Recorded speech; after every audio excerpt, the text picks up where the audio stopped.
Okay, moving on to our next work session on legacy lands program update. So thank you for being here. We're eager to hear what you have to say. Good morning. For the record, Kevin Tyler, Lands Management Division Manager with Clark County Public Works.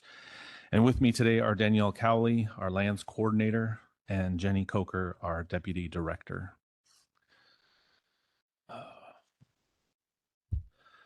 Next slide, please. Our goal today is to provide a high-level overview of the Conservation Futures funding and the Legacy Lands program, including a little bit about its history and budget. We will also summarize the Legacy Lands policy framework that includes the Natural Areas Acquisition Plan and the guidance manual. And this background will help us focus a discussion on sponsor agency projects and allowable uses for lands acquired through the program. I'd like to take a minute to acknowledge some of our partner agencies who we've been working with recently and who may be in attendance today. I know I saw Dave Perlich in the audience, Director of Parks, Recreation, and Cultural Services for the City of Vancouver. We also have Chris Witkowski, Parks and Recreation Director for the City of Camas. We've been working with Corinthia Barnhart, Manager of Parks and Cemetery Programs for the City of Washougal. And then I believe Ross may be also joining us online. He's still here. Great, good. I thought I saw him leave. Our division manager for Clark County Parks and Nature. Next slide, please. Through the years, well, let's go back to 1971, the Washington State Legislature created the Conservation Futures Program. And then in 1985, the county adopted a Conservation Futures Levy. And as you know, we are celebrating our 40th anniversary of conservation in Clark County. Through the years, the program has helped to fund the acquisition of more than 5,500 acres. And the county has leveraged more than 38 million in non-county resources to help accomplish those conservation objectives. Next slide, please. Conservation Futures funding has helped to create many of our well-known and loved regional parks and natural areas across the county and cities. Some are listed here. Places like Burnt Bridge Creek Greenway, Salmon Creek Greenway, the East Fork Lewis River Greenway, Molten Falls, Lucia Falls, Green Mountain, Round Lake, Lacamas Lake, Fallen Leaf Lake, and one of our most recent significant acquisitions, the Gordy Jolma Family Natural Area, the former Cedars Golf Course. Next slide, please. This map shows county parks and natural areas. Orange areas are Legacy Lands properties, and green areas are county parks properties. Many of the park areas, those green areas, were actually purchased in part with Conservation Futures contributions. What the map doesn't show is the additional properties that were purchased by, say, the City of Camas or the City of Washougal or the Columbia Land Trust. So there's many more acres that have been conserved through the program. Next slide, please. This graph represents a simplified view of the 6-year forecast. The dark blue bars are capital acquisitions. The red bars are operating expenses. So this is for maintenance and operations. These are limited to 25% of the prior year levy. Yellow is debt service from a bond that was taken out in 2018. And green is revenue, which is about 2.9 million from the levy, plus other incidental revenue like interest. The current fund balance is sitting at about 13.9 million. And as you saw on a previous slide, the levy rate is 6.5 cents per thousand. Next slide, please. Real quick question on that. I'm curious, what is their debt service related to? What did we purchase using debt? In 2018, a bond was issued against the revenue from Conservation Futures. That bond was used to fund several acquisitions. The bond was, I think it was 7 million. And so we pay against that bond from 2018 to 2038, I think is when it, when we'll pay it all the way down. Okay. And the bond payment right now is about $530,000 a Do you year. know offhand? Do you remember the what we purchased? It was several contributions. Gordy Joma Family Natural Area was one of them. Lacamas Lake. There was properties on the east. We'll hear about those properties here shortly. And then an additional Green Mountain property. Okay, Yeah. great. Thank you. Next slide. The Legacy Lands Policy Framework adopted by Council includes a natural areas acquisition plan. It was adopted in 2022, and it provides a strategic roadmap for Clark County to identify, prioritize, acquire, and manage high-value natural lands. It sets goals and objectives, maps conservation opportunity areas using GIS and watershed analyses. It outlines funding and partnership strategies and helps ensure acquisitions deliver multiple benefits to the community. The Legacy Lands Guidance Manual was adopted by Council in 2024. It establishes the rules, processes, and evaluation framework for the Legacy Lands program and provides eligibility and priority criteria for evaluating and ranking acquisitions with the Parks Advisory Board. And both the Natural Areas Acquisition Plan and the Guidance Manual focus on watershed-based funding strategies, which helps spread the funding across Clark County, which is a requirement of the revised Code of Washington.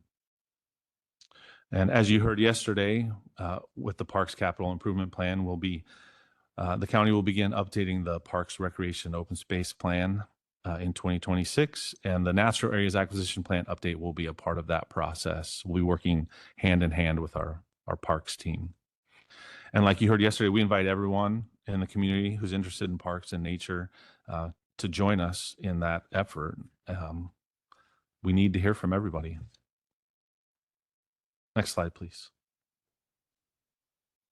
With adoption of the Guidance Manual in 2024, we focused efforts to clarify and define the acquisition process for us and for our partner agencies.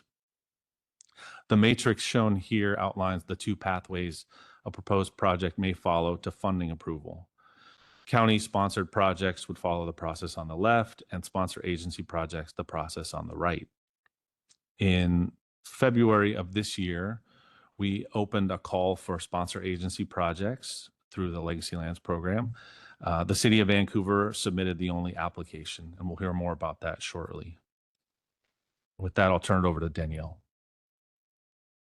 Danielle Cowley for the record. So the call for project was City of Vancouver. Vancouver's application proposed the purchase of 7.5 acres of open space for a future neighborhood park. This project would create a much needed walkable access to parks and natural areas for residents in a rapidly growing community. It has a strong neighborhood support, and the Parks Advisory Board carefully reviewed the proposal with the ranking criteria in the Legacy Lands Guidance Manual. On July 8th, 2025, the Parks Advisory Board recommended advancing this project to the County Council for funding consideration. The city is requesting just half of the acquisition cost, which is $1 million, while contributing more than half of the total. They are actively in negotiations. This project for the Burnt Bridge Creek watershed is in the capital plan that was approved yesterday for the 26 to 31 capital parks improvement plan. Next slide. And just to add a little bit more information, the next step after would be to negotiate an interlocal agreement between the city and the county for that project. And that would be something that council would approve. Chair. Yeah, really quick, Kevin or Danielle, the map that you're displaying on this last slide, what corridor is that? The one that's slightly south of where it says high residential or high density residential single family? It is south of 500. It's over near the golf course. Okay. Yes. Is that fourth The lane green, boulevard? exactly. Yeah. Okay. The dark That's what I- green is the golf course over that area. Yeah, I was curious what that. So that is the fourth lane boulevard. Yeah, Okay, but that's looks like it is. It's still west of 205. Yeah, it's south of the Target down there. Got it. Yeah, Thank you. yeah, correct.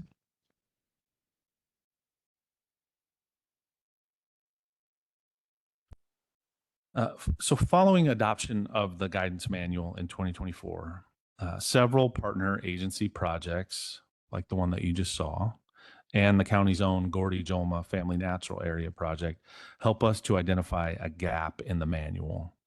So we have a great legal opinion on allowable uses, but what it lacks is specificity at the project design, planning and design level. With that, Daniel's going to talk a little bit about the legal opinion, and then we'll talk about allowable uses. Yeah, so the permissible improvements, the properties acquired with conservation tax dollars may be improved, but only to the extent that improvements conserve and enhance the land for public use or enjoyment. Limitations on the development improvements cannot undermine the property's original conservation values. Examples are open space, agricultural, timberland. The statute implies preservation of the property's qualifying characteristics are things that need to be guiding that. Examples of allowable uses are low impact amenities such as trails, picnic tables, viewpoints, restrooms, and parking lots.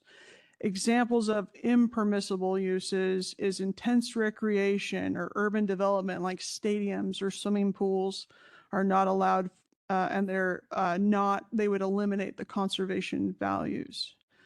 The other thing that was brought up in the legal opinion is the appropriateness of an improvement. So an example is you don't want to have just a boat launch. You want to actually have an appropriate size to conserve the property and also provide the enjoyment. So that is one of the other things that was called out in the legal opinion. What prompted this legal opinion? The legal opinion dates back many years. It was part of the Legacy Lands Guidance Manual that was adopted in, I think it was 2012 originally, and then was reconfirmed in 2024 when we had the guidance manual readopted and updated. Yeah. Thanks. So next slide. So building on the legal opinion, we've collaborated with the Parks and Nature team, our counterparts, to develop a matrix identifying allowable, conditional, and prohibited uses. This matrix outlines the types of uses generally permitted on properties funded through conservation futures. For sponsors acquisitions, all proposed uses with the submitted by this project sponsor, reviewed by the Parks Advisory Board using the guidance manual, and then as part of the process in the interlocal agreement would also be approved by the county council for the appropriateness of the development of the properties. I have a quick question on this. It says park shelters non-reservable. Why? I think so. This is a start for the matrix, something that we have just started working on. We want to bring back to Parks Advisory Board for review and then back to council for adoption, likely next year. So I think this was just a start. That park shelters that are reservable tend to be larger, more developed, and maybe that isn't appropriate for certain natural areas. I think there's more conversation that can be had on that subject.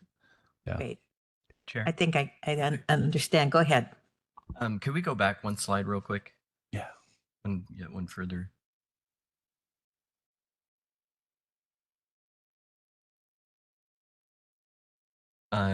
Maybe one further.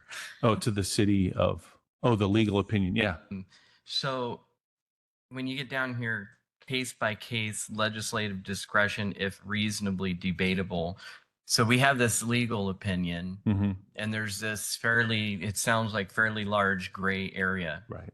What I'm wanting to know is which side of that gray area is the list here provided landing? Is that is it pushing the limits? Is it being very conservative? Is it right in the middle of that? We tried to put it right in the middle. Okay. That to start, so that there was limited question about if it was an allowed use, it would be consistent with the legal opinion. We have talked with the prosecuting attorney's office about this, and we'd be glad to have more discussions about that if needed. Okay, so it's not the safest, but it's also not like pushing the limits on what can be placed there. Correct. I don't think it's pushing the limits. Okay. But the overarching goal with the program is related to nature, wildlife, conservation, and The overarching goal is the conservation of open space, farm and agricultural land, and timberland. And open space has a very broad definition, right. including recreation. Great. Yeah. Thanks. Chair, just really quick question. This next page, not this one, the one The allowed allowable uses. Yeah. Yes, thank you. Commercial. Wait a minute. The allowed outright. That's a conditional approval. There we go. So that third bullet point down, commercial permitted events. Can you tell me a little more about that? Yeah, sure. So what we are defining that is only utilizing existing structures that are already existing on the property, temporary installations like tents, portable toilets, stages, no amplified music, examples, small farm to table, weddings, running events, biking events, celebrations of life. So that's how we view that. Got it. Thank you for clarifying that.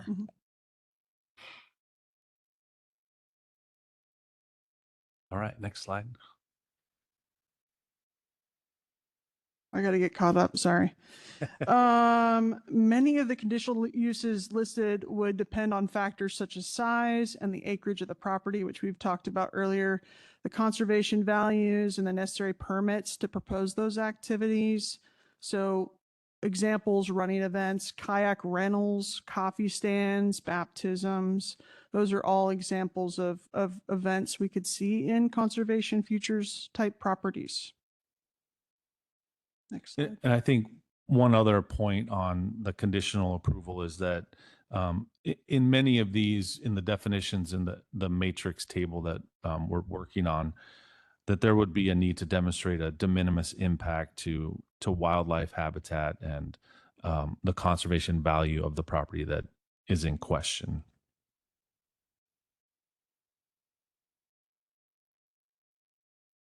So this is the final list. So we believe that these examples of activities would not be allowed per the legal opinion. So those are examples of those. Yeah. So we have worked with the city of. I have a little question. I'm just wondering what has kind of brought this more, it seems like, to the forefront now to be looking at, or are you going to tell me right now? Yeah. Okay. Yes. Good. Yes. So the city of Camas and Washougal are working on with the community to complete and adopt master plans for the Lacamas North Shore and the Schmid Family Park properties. These properties were funded by the Conservation Futures. Both cities have come to the county to discuss allowable uses for those properties. If you go back, the area in white on the south side is the acquired property for Camas. The purple arrow on the left is Camp Curry, which was also acquired with Conservation Futures dollars. That's in county ownership. And so you can kind of see there was conductivity with that acquisition and protecting along the north shore of the lake. And then also with City of Camas, they also acquired the Ledbetter House, the historic Ledbetter House, as part of that acquisition. And then the colored blocks indicate their zoning for their designations. So that's what that is, but that's not the area we're talking about that they acquired. Examples of elements that City of Camas has met with the public on a couple different times with their master plan process is they have considered mountain biking, pump tracks, skills course, event rental spaces, offices for nonprofits, retreat centers, classrooms, rental lodges for weddings, gatherings, nature play, expanding the beach area, food or coffee vendors, and then recreational rental type shops like bicycles or kayak rentals. They've even looked at agritourism, orchards, U-Picks, and equestrian type uses, as well as an arboretum, and then a nature play, and then disc golf. These acquisitions form part of a larger regional parks and open space system surrounding Lacamas Lake, totaling 800 acres of conservation lands. We'll go to the next one. Chair, really quick question. I'm curious, and I don't know if there's a method to do this, but do we track how many people use our parks on a yearly basis? And I don't know if that's even possible, right? But I know that it's done in other places, right? So is that something that we do? Because in the year that I've been here and we've talked a lot about parks, I've not heard about attendance figures. Yeah. There are various ways we could pull up Ross Hoover. I know he's working on different technology ways to measure that as well. So Ross, are you here?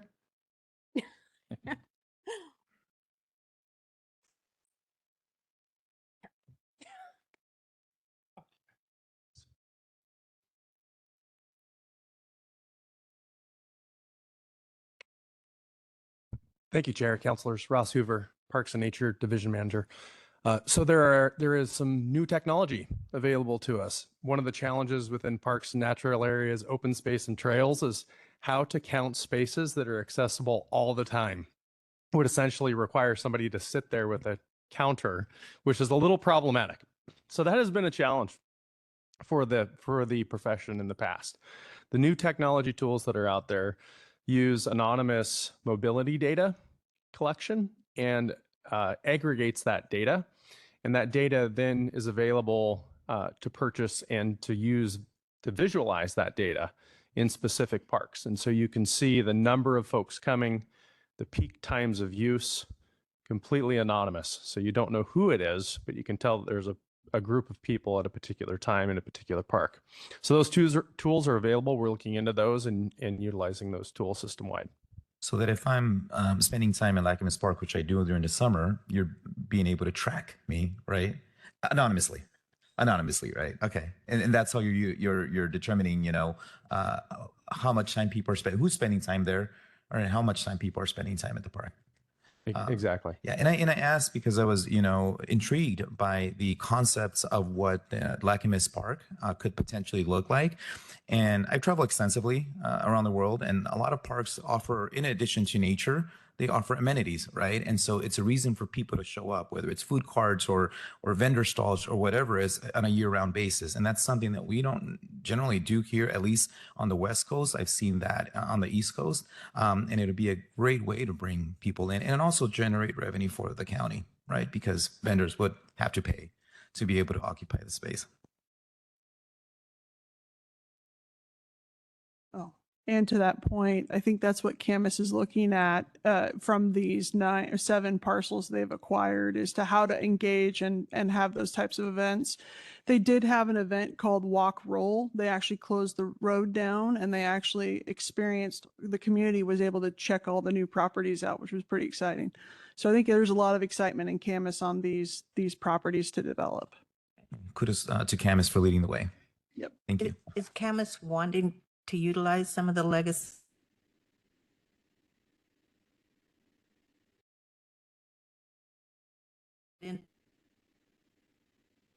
The piece that Danielle was talking about, and this would be on the map on the screen, everything between the lake and the polygons that are orange, yellow, blue, red.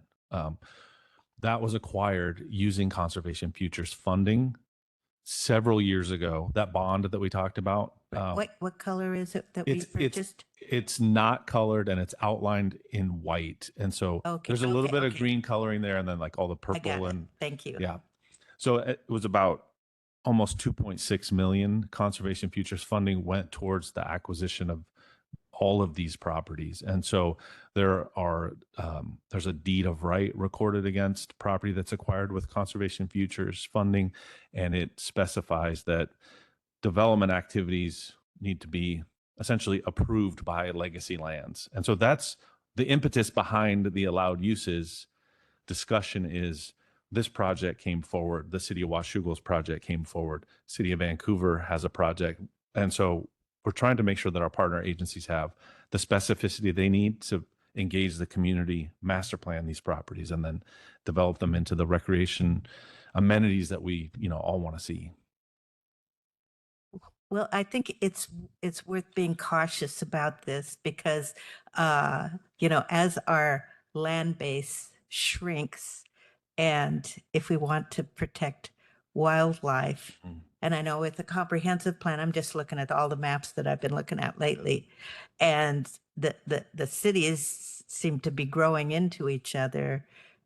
And originally, with the framework plan, was to have open space so that there would be distinct cities and some space in between them. So I feel like we don't really have a plan for that. Not that I'm looking at Legacy Lands necessarily to fulfill that, but I think it's a good frame to present to the public for them to weigh in on. Do they want more recreational stuff? Do they want to observe wildlife? There's a lot of people that are just happy knowing that wildlife is being protected, whether or not they're going out and interacting with it or not.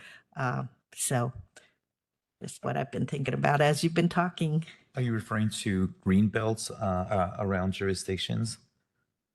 Yes. Okay, I think London and the UK has done a really good job of being able to differentiate, jurisdictions or cities, right, with green belts. Okay. Yes, go ahead. I think that kind of aligns with my earlier comment in the sense that, there's things that legally or, can or cannot be done there. But I think really it's kind of a policy.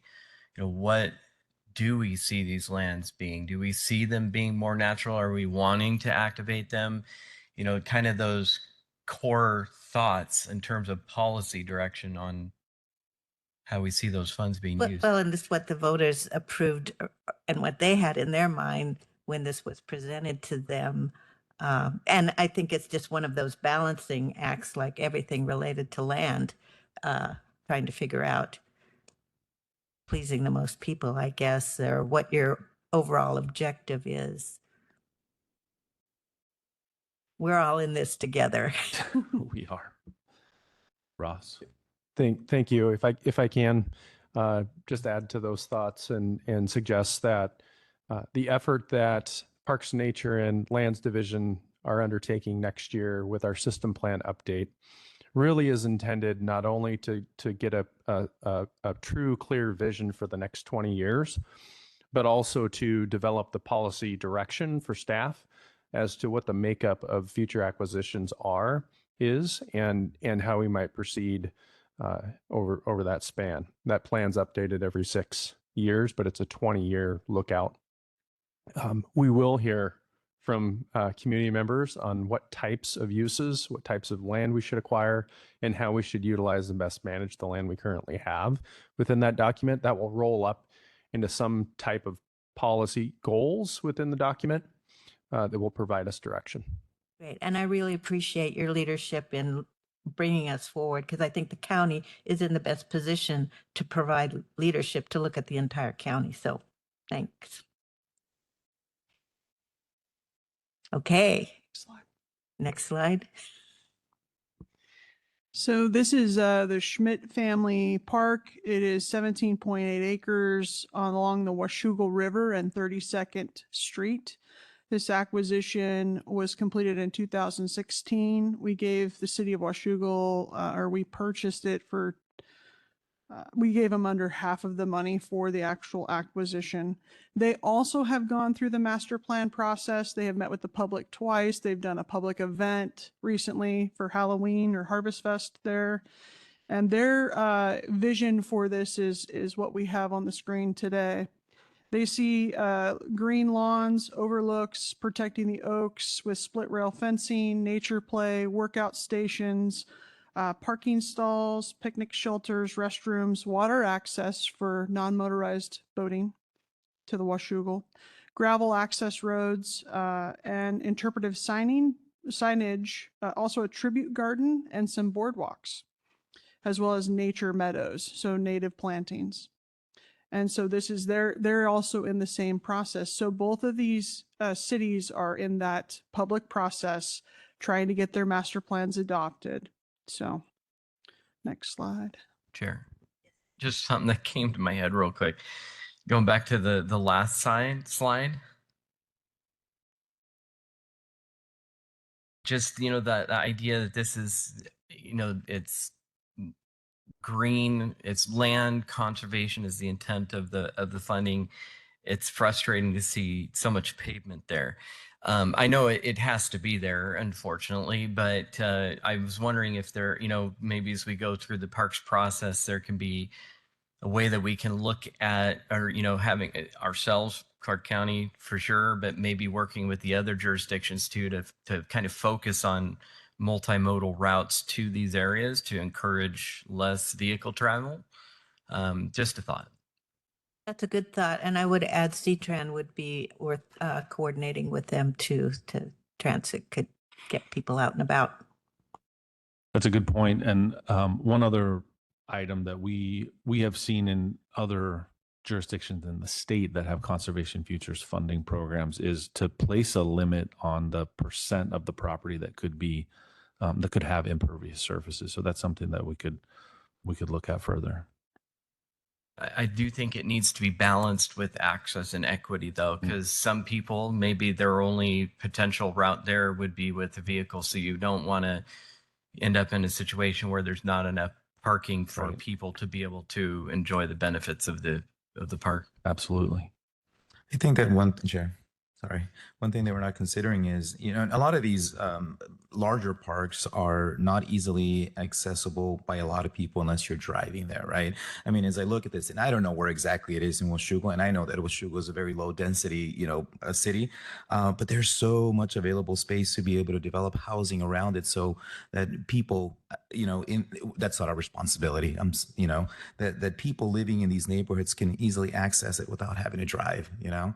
So I think about, you know, obviously it will never be Central Park, but I think about parks like El Retiro in Madrid, where, you know, they're completely surrounded by housing and commercial spaces, and you leave your apartment or your house and you have access to these beautiful parks. And we just don't have that here. Of course, we don't have the density either, but in the future, in 20 years, I hope that looks a little bit different. Slide. So the county purchased the former Cedars Golf Course. We now call this the Gordy Jolma Family Natural Area. We purchased 118 acres, 2.2 miles of river frontage along Salmon Creek. As you know, we've been working with the Cowlitz Indian Tribe on a master plan for this property. The tribe has looked at reconnecting the floodplain, improving fish capacity, and improving the passive recreational elements. The county just completed its last meeting with the public on the master plan design, and this is the design that we brought forward to the community last week. And so examples of our types of development activities are native meadows, nature-based play areas, boardwalks, mix of soft and surface and hard surface trails to allow for ADA accessibility, 2 bird blinds, visual and auditory water access, floodplain reconnection.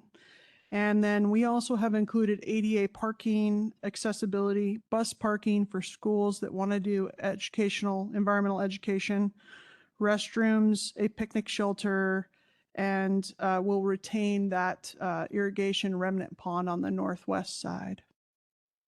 We currently have open public comment for this design till November 21st. So anybody who's listening can go on the website and they can solicit feedback.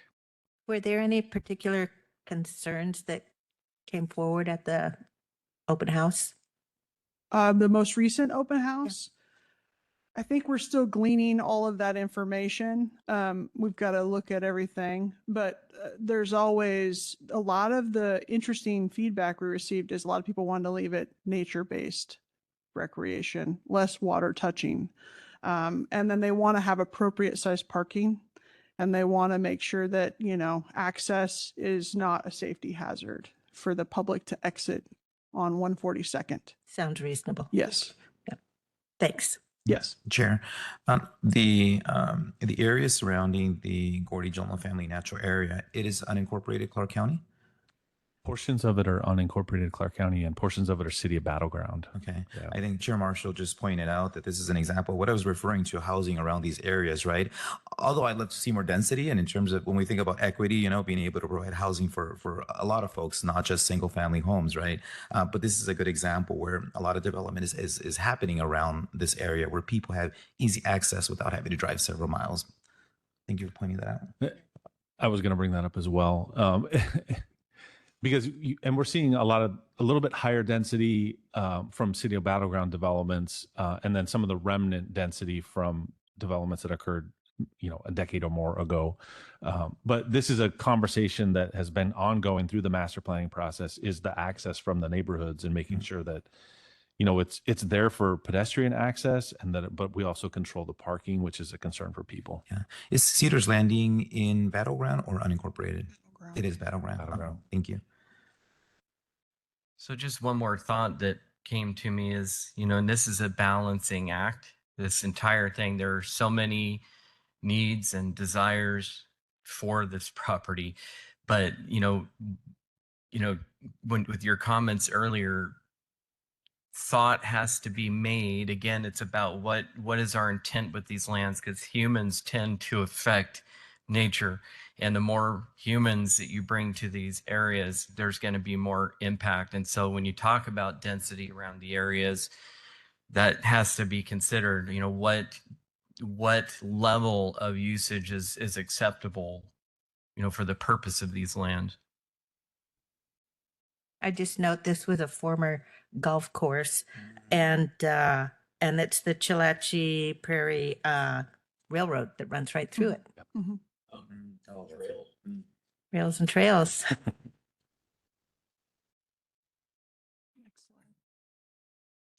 And one last point on the Gordy Jolma Family Natural Area, I believe that will be coming to council and in the future Mhm. through a work session. Parks and Nature's leading the effort on that for us.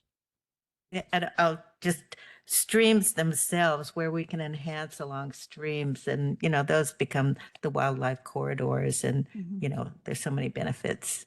And then just really one more quick question. And I know that you have probably talked about this in the past, but we do get a lot of information. What is the timeline on this project? High level overview. I don't. Yeah, that's a really good question. So we're in the middle of the master planning process. It will come back to council in the near future. At that point, it becomes a find the funding exercise, right? How do we make sure that we have the funding to maybe start with a phased development of it? I don't know that I have a good sense for that. Maybe Ross has a better sense. This was specific to Gordy Jolma. Correct. That question came up at our meeting several weeks ago or last week. Fantastic question. So the way that we answered this question is that first we complete this site plan and we adopt this site plan. That then provides us the support and background that allows us to apply for grant funding through different funding mechanisms. This was developed in concert with the tribe, as was mentioned. So there's a potential through the development of this process to work together with the tribe and available grant dollars for them. That meshes with the county funding and is key to obtaining grant funds is the match from the county capital dollars. And so at its most ambitious, if we were able to obtain the grant funds in a cycle after adoption, at the very earliest, we would start within a couple years. Realistically, and thinking about operations and maintenance dollars, It may be further than that. And so the range of time is probably the 2 to 5 year range would be a guess at this stage. Okay, a lot sooner than I thought. So that's good.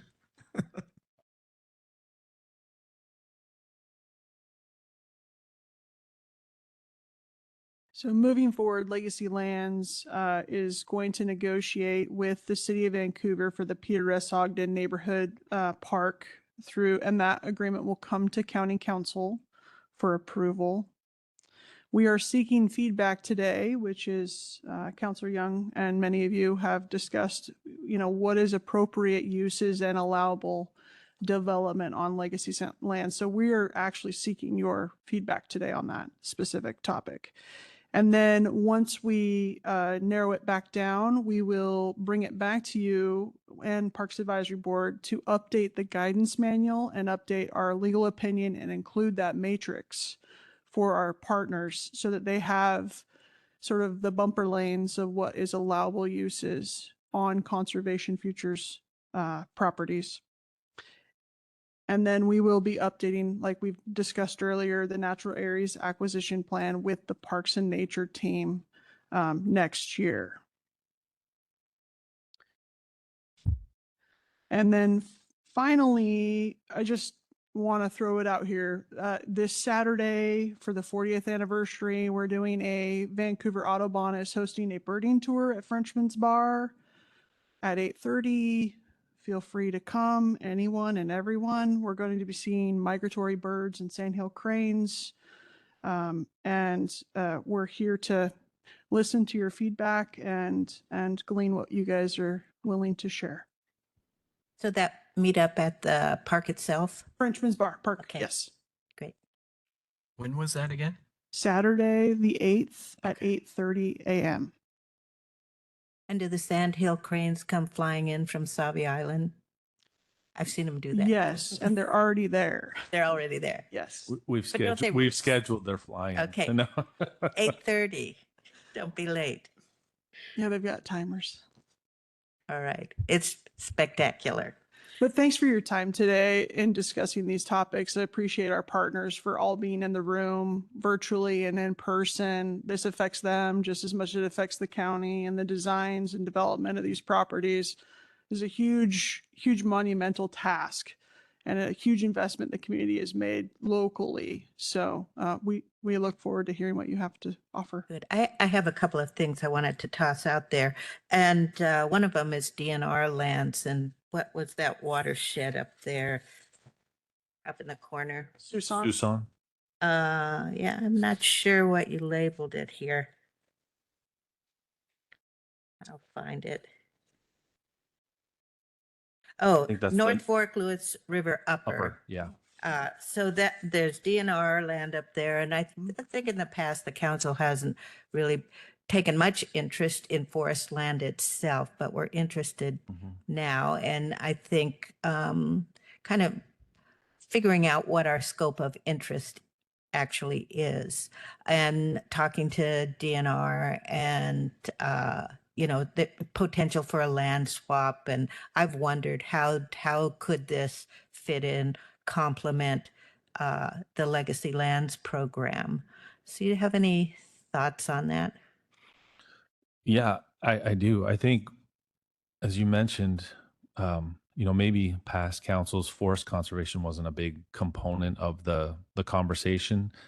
Farmland conservation became something of more interest in the last couple of years. I think they're both. Some are still interested in Yeah, that. yeah. I think as we dive into the update of the natural areas acquisition plan as part of the park system plan, I think it's a great opportunity to start having those conversations about what does forest conservation look like for the county itself. We have quite a few properties that fit that bill already. Camp Bonneville, Spud Mountain, Green Mountain, they're already in the sustainable forestry program. And I think we're ripe to add to that program and to have additional properties that would be forest conservation. We've also looked at in the past forest conservation easements, similar to the farm conservation easements, where it's an easement that's over the the property that allows the owner to continue to manage it for commercial forestry, but it ensures that it's going to remain in commercial forestry in perpetuity. So those are a couple of the different options that we've been looking at.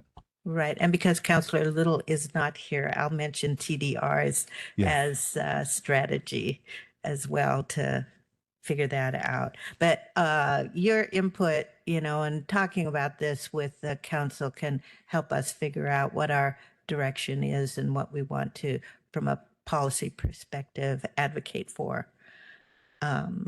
Any other thoughts or comments? Go ahead. So you wanted direction on the uses. I don't know that I'm there yet to be able to give that. I think that, part of conservation is what has its historical use been. And so I think different parks, different areas that might look a little different.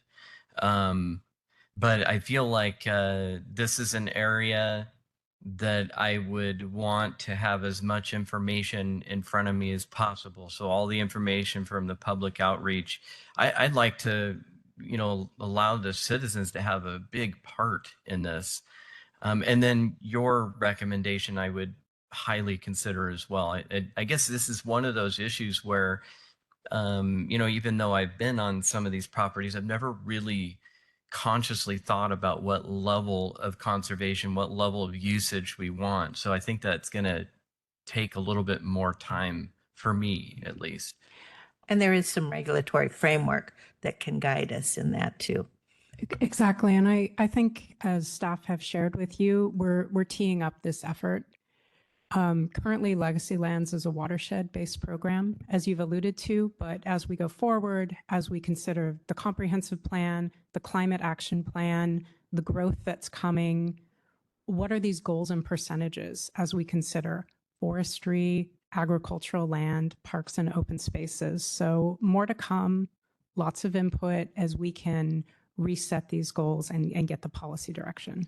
Right. And I think watershed focus makes a lot of sense to me. And, I think maybe bringing in ecosystem services, because again, as we're developing, the land base is shrinking, just having land for, to recharge the groundwater, our sole source of drinking water in the county, it just all becomes more critical. So I really appreciate the thought that you all have given to this.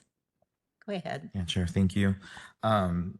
Councilor Young, makes a good point that we are responsible. I think you did say this, but we are responsible for parks across the entire region, right? And so one of the things that I generally tend to concentrate on is urban parks. So we manage a very large urban area within the urban growth area, 175,000 people, give or take. And until the city of Vancouver enacts a said, who knows when that'll happen, we're responsible for ensuring that people have easy access to neighborhood parks. And so I'd love to see a little bit more of that. But as I mentioned earlier, I think it's important to, figure out how we can attract more people.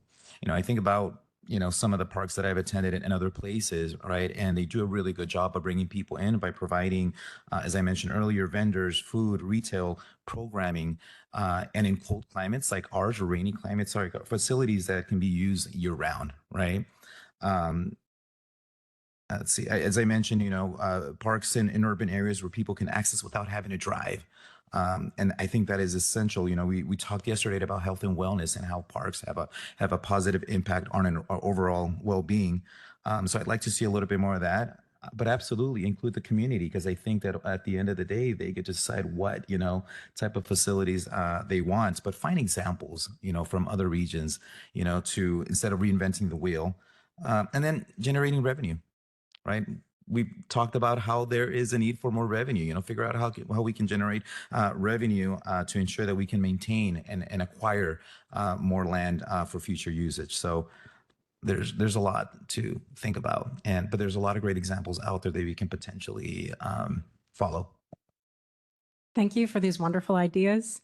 The leadership that Ross has brought, the leadership of Kevin and Danielle, everyone is looking to operationalize our spaces, which also bring in revenue, but more importantly, they enhance the well-being the economic development, the connectedness of the community. And we are just starting on this journey, and I'm really excited about next year will bring. Oh, and it sounds like you have a power team, so A power team. We do. I'm excited. Well, and I think there can be, I mean, the Legacy Lands program has certain, a frame that it has. And then there's the Parks program that is, more, I think, conventional parks that you might think of. So it could be more of an urban parks, and there could be more of a rural strategy. And then there's where they interface with each other. Go ahead. Yeah, just one last comment. I'm sure this is already your intent, but anything we do inside an urban growth area should have heavy influence by the city whose urban growth area it is, for sure. All right. I think we're really big on parks.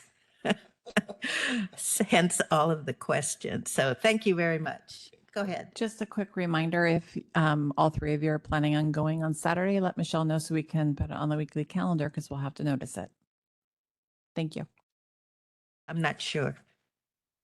I think it's going to be sunny. I know your other events, there was a lot of rain for some of your other events.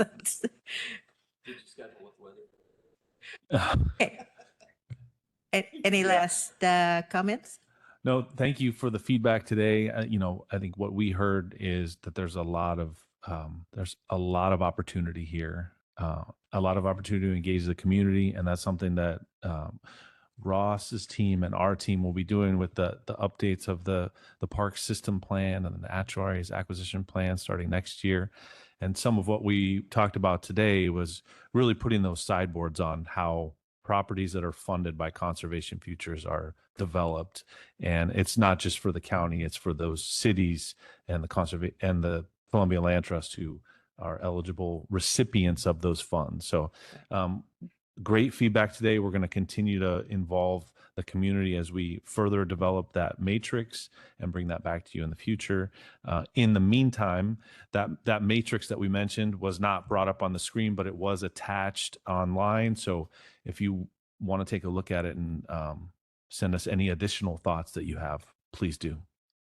Thank you. I know we're winding down, but I thought of one more question. Yes. And your collaborations with some of the cities, I know La Center, I think there's been some collaboration with La Center. Yes. And, I know they're interested in developing their beachfront property and enhancing the recreational values there. Is there anything to report on that? As far as I know, we have adjacent land to La Center. Yeah, nothing additional at this time. We've been working with the city of La Center. They've requested that some of the properties that are in their city limits that are legacy lands funded and acquired by the county are transferred over to the city for their operations and maintenance. And we're still talking with them about that process. Okay.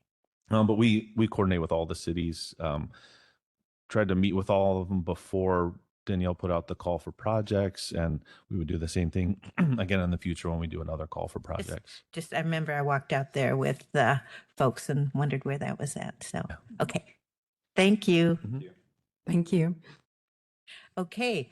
I believe that concludes our work sessions for this morning. We'll be adjourned and reconvene at 1:00.